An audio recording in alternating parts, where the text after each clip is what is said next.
5 โมงกับ8 นาทีแล้วทุกการเดินทางครับ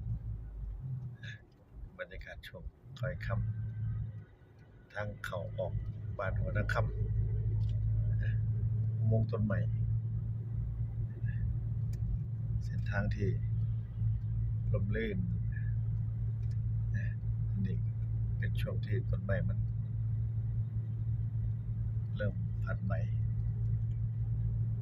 ต้นสักเส้นทางเข้าออกบ้านหัวนาคำถือว่าพี่น้องชุมชนพัฒนาเส้นทางเข้าออกหมู่บ้านได้เห็นว่าเฮ็ดได้เยี่ยมเลยอันเป็นดอกไม้ที่เป็นสีอย่างสีเหลือง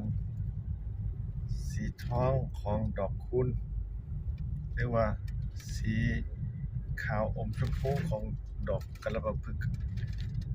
คันเห็นได้แบบนี้คงสิเพิ่มสีสันความสวยงามทิวทัศน์ทางเข้าออกหมู่บ้านได้เป็นอย่างดีภูเขาเขตรอยต่อกับจังหวัดเพชรบูรณ์ฮอดแล้วบ้านหัวนาคำหมู่บ้านที่เป็นหมู่บ้านใหญ่อีกหมู่บ้านหนึ่งก่อนฮอดบ้านของเขาบ้านหัวนาคำนี่เคยเห็นเกษตรทอดต่อมารีวิวพื้นที่บ้านหัวนาคำอยู่คลิปมองภาพมุมสูงเคยเห็นพันตายทอดต่อเกษตรอนงวรเว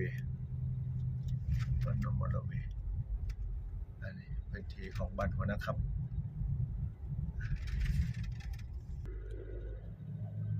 บ้านหัวนาคำแยกซ้ายไปบ่อทอง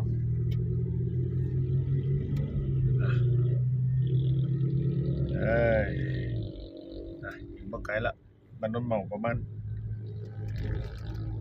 บ่เกิน20 โล